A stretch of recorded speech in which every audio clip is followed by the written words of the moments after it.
once again, hi, Leanne, because the recording has started. It's nice to meet you. And we understand that you are in Australia, right? Are you? Yes, I am. So, and what is the time now right there? The time is 5:30 in the afternoon.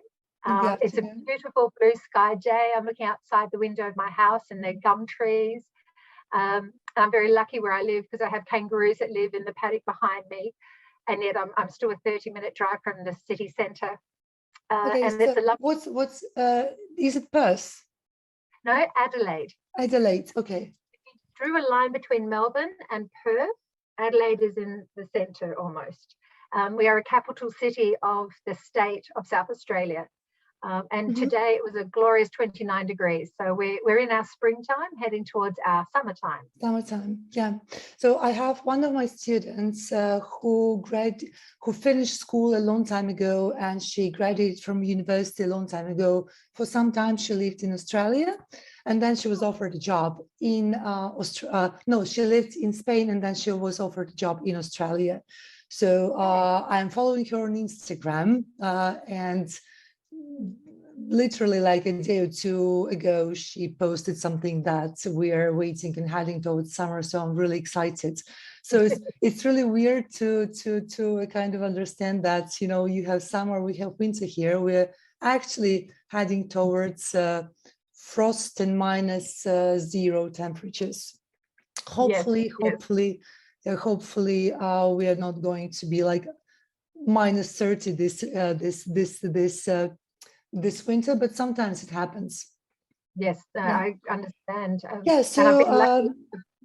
Elaine, have you ever been to the Baltics or to Europe? Yeah, okay. Yes, to all of that. I've been to Riga. Oh, really? In fact, in my office, if I have my office behind me, I have a maroon flag, which I bought in Latvia. But I've been to Lithuania, and I have been to Belarus, and I have been to Estonia. So that's sort of that section there. I have been to Russia, and I've been to Finland, and also Scandinavian countries, all for work. But it's wonderful. It means that I can visualize a bit of the lifestyle and the temperatures that the students from those areas come from. And I think that's quite important, because it means I can then think of what is in Australia and try and relate it to them, because I'm sort of like the bridge, having experienced both sides. I also actually used to live in Canada, where it was minus 40 for a while. So I understand what you're talking about, freezing temperatures. And that's one thing I try to tell my lovely European students when they fly down to start with us in early February, is that give mum and dad your thick jacket at the airport. Do not bring it with you. You will not need it. Because, of course, they fly down from 0 or minus 10 into our 30, 35 degree days. So what's the lowest it gets in Australia? Well, different parts of Australia have different temperatures. So we do have some areas that get snow.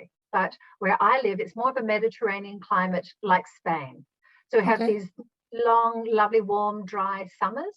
And our winters would get down to, during the day, if we get to about 10 or 15, that's average. If it goes below that, then there will be announcements on the news and everyone's talking about it. Oh, we're down to 5 degrees. So that actually gets us all very excited. But it's one of the fun things about choosing to come to Australia rather than the UK, US or Canada, is we are in the Southern Hemisphere. So it's an experience that you can't get above, obviously, the equator. So you have the opposite seasons, and our school days, or our school year is January to December, which of course is different to you. And of course the water goes down a different way down the plug hole. So and we drive on the other side of the road. So it is totally a different experience, and that's what makes it quite exciting and unique, because you cannot get that in many places. But here that's what I usually say, that if you have a chance, you know, to go to Australia, New Zealand, to that part of the world, let's say for an exchange program, or for your school, or for university, or even just like my student, she got that job offer, you know, which is only like for a few years. And she called me and she was saying something like, Oksana, should I go? Should I not? You know, it's a different experience. I'm afraid. I'm like, how many people do you know who actually ever traveled to Australia, for holidays? There are not too many people in Latvia, for instance, who have been to Australia. So that's a wonderful experience, definitely. Sometimes it's a scary point. And coming down to choosing Australia as a study destination, I bet you would, get this question many times or often. That's so far away. Should we be worried as parents sending a student, a kid pretty much, 14, 15, 16 years old, to study to a school somewhere in Australia, God knows where, we haven't been there. It's a totally different country. Yes. So what would you usually say?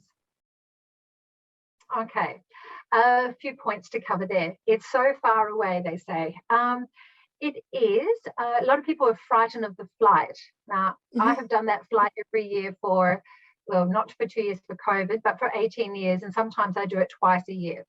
So it can be done and you survive. But what you try and do with the long flight is break it up into sections. So you don't think of it, oh, it's going to be 12 hours. How can I last? You think of it as going on board. You have your first movie, you have a meal, you have a sleep, you have a meal, you watch another movie. And if you're really lucky, you can squeeze in another movie. I have sat on the plane thinking, don't land, I haven't finished my movie yet. So if you stop the mountains being so big and bring them down into small molehills, then it's not so bad. So that's the length of the flight. You just, in your mind, it's going to be that long. You just get your head around it and you think of the positive.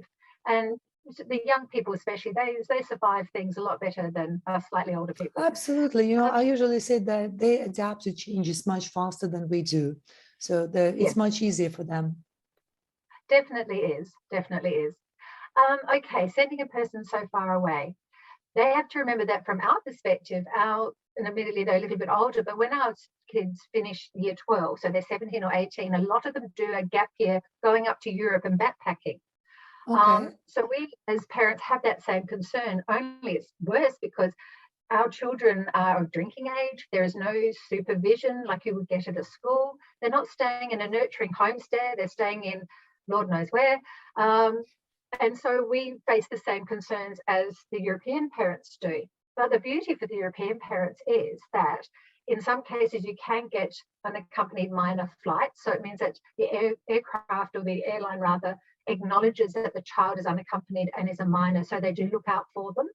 They're going to be met at the airport. And again, I'm mainly talking about Mercedes because that's the school I know. But your child will be met at the airport by a person from Mercedes and the homestay mother. They'll be staying at a homestay that are part of our community. Like me, I'm a homestay parent. I homestay German boys. It just works out that way.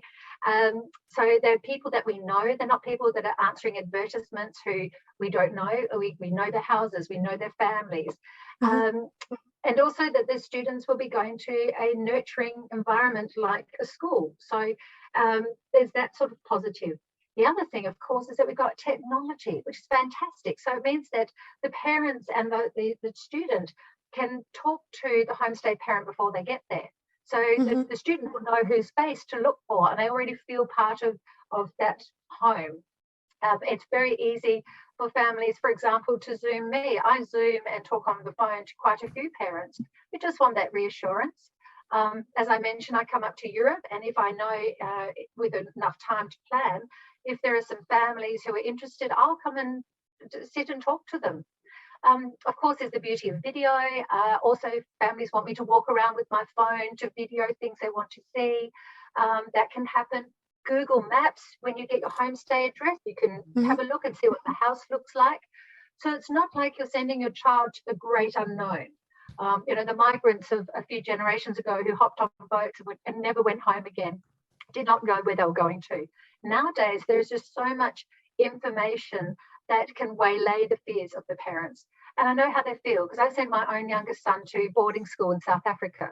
So the same thing. I sent him on a long flight. He only just turned 15 and he had to go by himself and cope within a boarding situation. And that was actually quite good for me as a parent, as a person in this role, to know what the parents are going through. And I learned a lot of what was important and what mattered.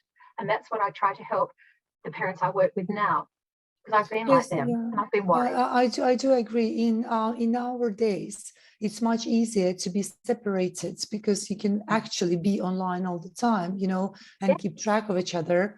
Because I remember in the good old days, you know, many years ago, when I went to the United States first, you know, I had to write letters to my mom because, you know, there was no even internet connection, or I had to buy, you know, special calling cards, and you had like a few minutes, you know, dialing through a number of codes.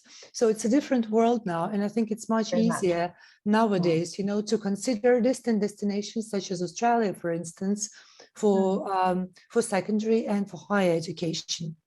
Definitely. So, Leanne, as a person who speaks today for Australia and representing Australia to us, could you please maybe pinpoint a few things that you believe are standing out when we're talking about Australia, and why should we choose Australia for school or for university? You know, what the future opportunities are there for those who choose Australia as their study destination? Okay. All right. Well, we mentioned already that it's slightly different being in the Southern Hemisphere. Australia is an island that has a whole lot of different climates. So it means we have the tropics, we've got the desert, like the outback, we've got the Mediterranean climate where I live. We've got the snowfields, which of course are nothing like Europe's snowfields, but still snowfields where they do skiing.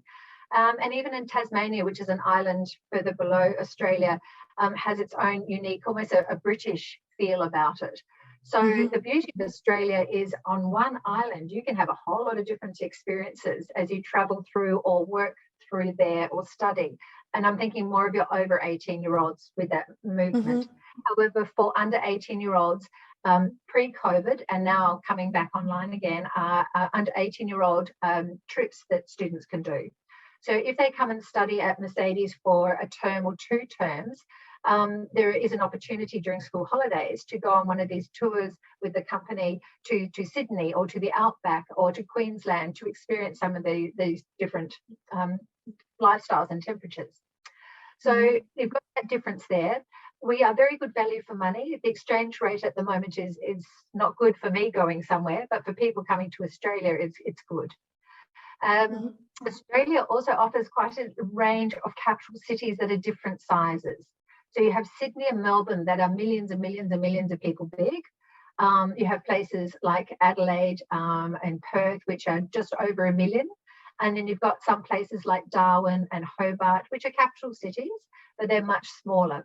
So they've got a bit of a range of the sizes of populations you might want to go to. Also with the visas, for the student visa 500, you have the ability to work, I think it's 30 hours a week. And that, of course, is very good to try and get extra income, both if you're under 18, but especially over 18. For our under 18-year-olds, we often will let them work for a certain amount of time because it encourages them to use their English.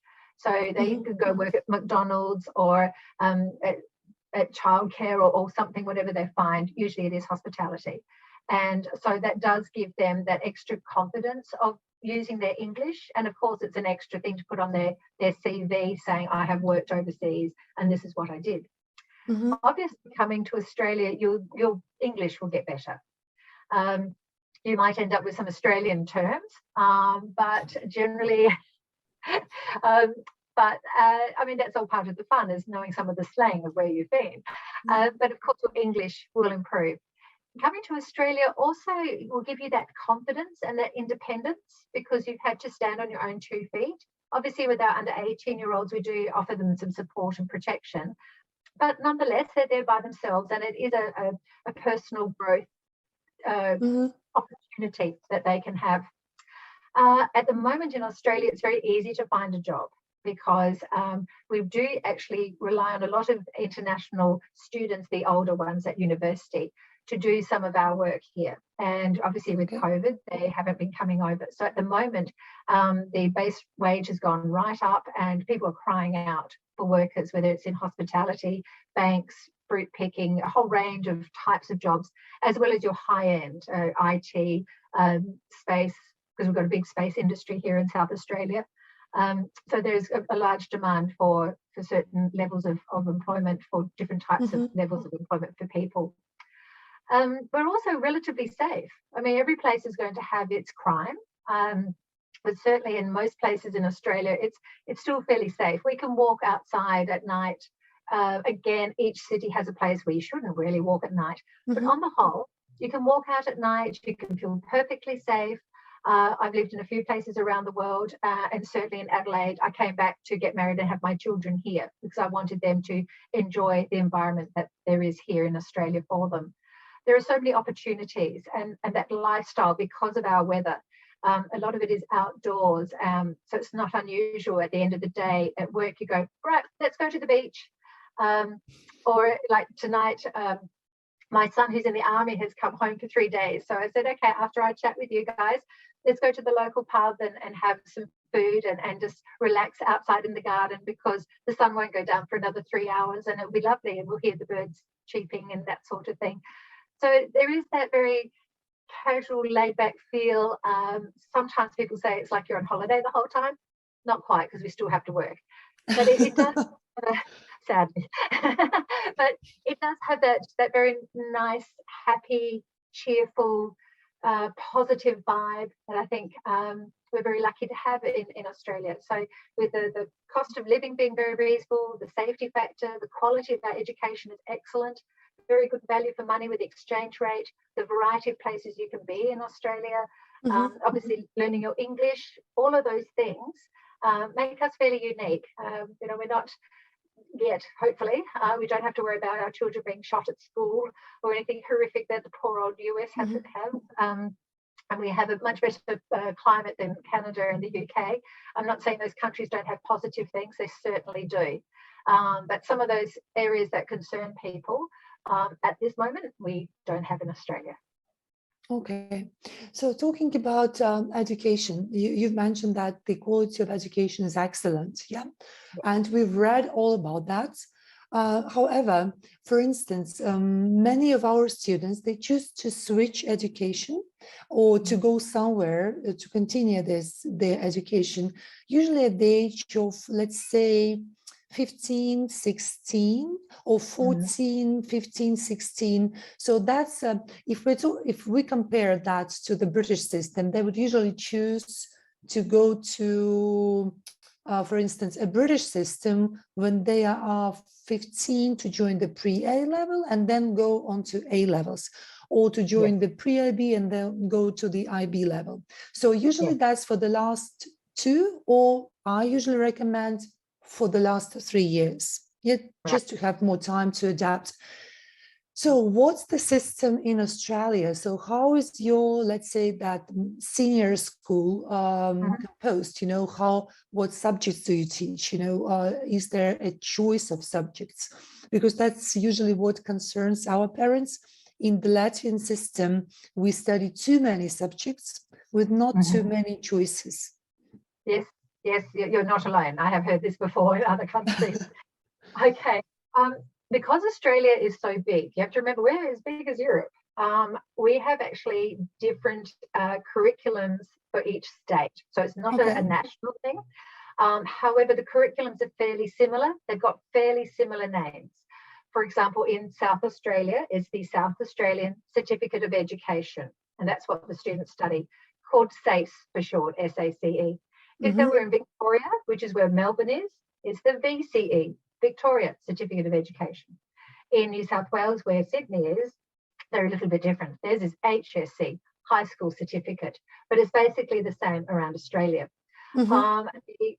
Usually those would be studied in year 11 and 12, and usually the subject number would be around 6, with a variety of choices to whittle down to those 6. Usually including an English subject. There are several types of English you can do, and a mathematics subject, again, several types of mathematics you can do.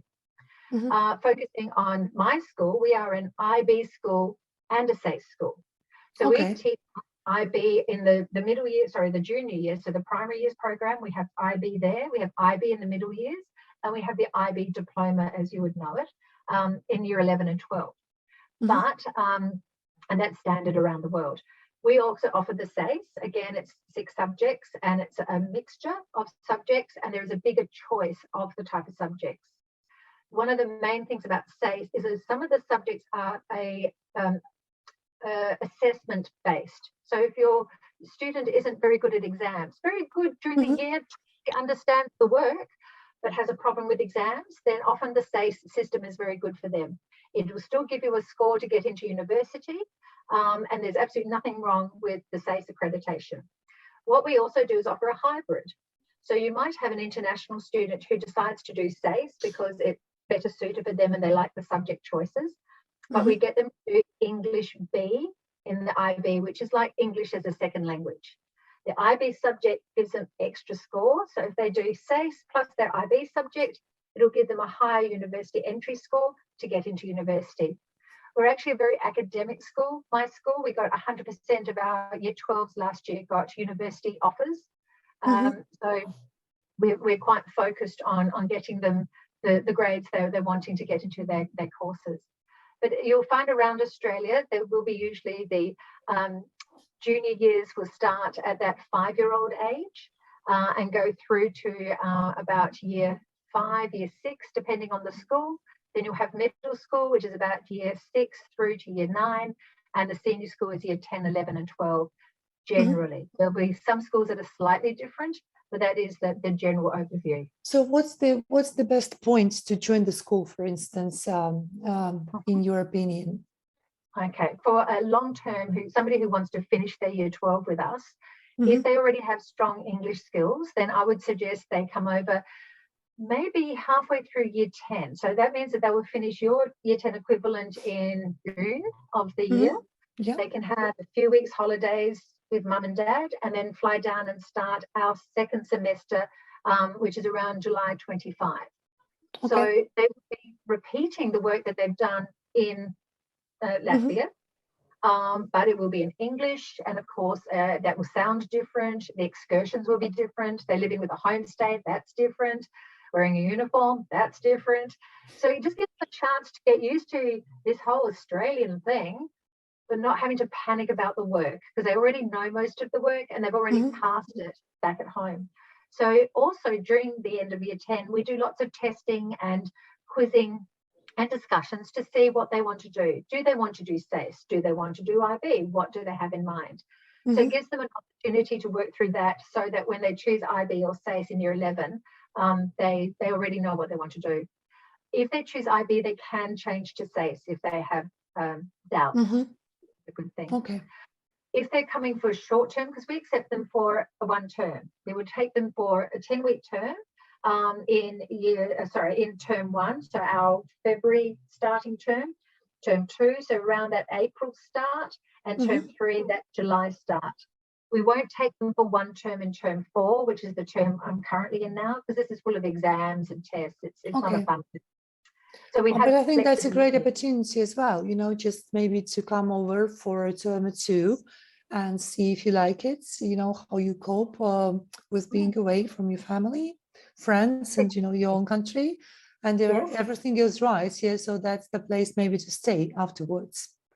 Yes, we also, and I believe and I also believe that that's a good thing that you offer both diplomas, 2 pathways, the IB pathway and your own local pathway, for students to be able to choose, what really suits them, because the IB has become really popular in terms of, how it sounds, and it's considered to be one of the best secondary education certificates in the world. However, we know that IB is not for everyone. I usually say that you have to consider your academic strengths, and that you really have to be an exam-oriented person. Yes, we've been teaching it for 30 years. We're one of the first schools, and you're quite right with that. Just talking about the short term briefly, we also will take the students during your summer holidays. So even if it doesn't fit in our term time, we in year 10 mainly have that ability to take them sort of June through to September by negotiation, because you realize that your terms and our terms don't coincide. Perfect. So as to living with a host family, because the usual experience of our kids or students who choose to go to study abroad, and if they choose Europe or if they choose United States or Canada, we usually talk about boarding schools. So it's a kind of, it's let's say it's a tradition already to choose a school that is a boarding school. In your part of the world, there is a tradition, and it's pretty much, almost everywhere, that students live with host families. Yes. So for some, it might be something like, oh, living with the family, I don't know how I'm going to cope with that. What if I don't click? So what is your experience as the school, or maybe you can share a few experiences of your European students who came over to study at Mercedes College? Yes, not a problem. We actually were a boarding school, and we changed to homestay. We felt that the students, wherever they are from, at the moment I have 12 nationalities studying at Mercedes, that we found that being in a nurturing, caring environment similar to the one that they have at home with mum and dad and hopefully some siblings or another student, lent itself to be more gentle, more nurturing. We found that they were able to practice their English because, of course, the homestay family can't speak whatever their home language is, their own language. If there weren't the cliques and the potential bullying that can sometimes happen in boarding schools, because that just doesn't happen in a family environment. One thing also is that the student is not locked into that family. We will present a family briefing to the student and say, look, give them a try them for 2 or 3 weeks. Even if you moved in with your best friend for a few weeks, you'll find that it takes a while to get used to a routine. You don't know where the glasses are to get a drink. Everyone does things a bit differently. So it gives you a while to get into the rhythm of the family. Now, if after that you don't want to stay with them, that is fine. We've got other families.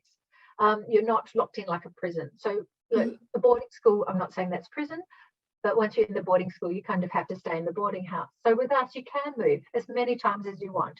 We want to make sure you feel happy and protected and safe where you are. Also, dietary requirements or medical requirements. If a student needs to take insulin, for example, then sometimes it's quite good for the family unit to know about this, and they can monitor the usage of the insulin. And also, if anything goes wrong, they can immediately rush the student to a hospital or to a doctor. They are aware of what's going on because it's within their home environment. Dietary requirements, vegan, vegetarian, no ham or bacon, whatever the choices are, that can be easily accommodated in the homestay family. For example, my family tends to have white bread or multi-grain bread, and I've learnt the hard way that my German boys like very, very dark brown bread. And the poor darling, we had our first one, Leon. Oh, he was so sweet. He was trying to eat the white bread. And about 4 weeks in, I said, Leon, darling, you're obviously not enjoying the bread. What can I do to help you? He goes, I want some really, really dark brown bread. I've gone, right, I will find out where I can get that. And I did. That's funny. It reminded me of the situation where I actually, when I went to the United States, I brought like a huge loaf of bread with me, like dark bread, as you say. And I was eating, eat like half a piece a day. Just reminds me of home. Yeah, it was a kind of a comforting feeling that I'm somehow connected to my part of the world. I understand. Yeah, that was funny. The beauty is that Adelaide has got so many migrants that it is actually, there's even a Latvian association. I've done some dancing in their hall. That we can tap into the different foods or the different spices. And even as I'm only first generation Australian myself. My family are from elsewhere, from Italy and South Africa. So we've got our own foods. But there's that embracing of the different foods and wanting to learn to cook the different meals. And so, you know, it's not always going to be meat and 3 vegetables. You'll find one night's lasagna, the next night's stir fry, and on it goes. You know, I throw a curry in there just to wake up everybody's taste buds. And that's what makes it fun. And our school canteen is the same. There are usually 3 choice meals, and they're always a mixture of nationalities. Our canteen situations in Australia are not like you see in the American movies or you have in Britain, where you get a tray, you get the food put on and you sit down in an environment. It's more like a shop where you go and get the food that you want that gets charged to your family's account. And you go and sit on the oval, or because you've got to remember it's sunshine, or go and sit on the different outdoor furniture or wherever. So that's a little bit different when I talk about a canteen. Yeah, so you mentioned that all of your students last year, for instance, they went to university. So you're kind of building the material for university. Since we have like a few minutes left for our talk, so where do you, like, where your international students, do they usually choose to stay in Australia for university, or would they go, you know, to their home countries or to Europe? Just a brief like introduction and a kind of you know, for those who listen to us to understand, you know, what their potential prospects are in terms of university and future career. I understand. Both. We have some who stay in Australia and some who go overseas. We have got students who've gone, international students who've gone to Oxford and Cambridge. They've also got scholarships to places in the US, as well as attending universities in the US. Some of them have gone back to their home countries in Asia, for example, or Germany. Some of our German students have gone on to Holland to study, or the Netherlands, I should say. Others have gone to Japan. So we do have students, international students, who go either stay with us, go to their home countries, or go to a different place. Some of them might stay in Australia to do their degree and then do their postgrad somewhere else in the world. It depends on, and some of them actually stay with their homestays all through their university time too.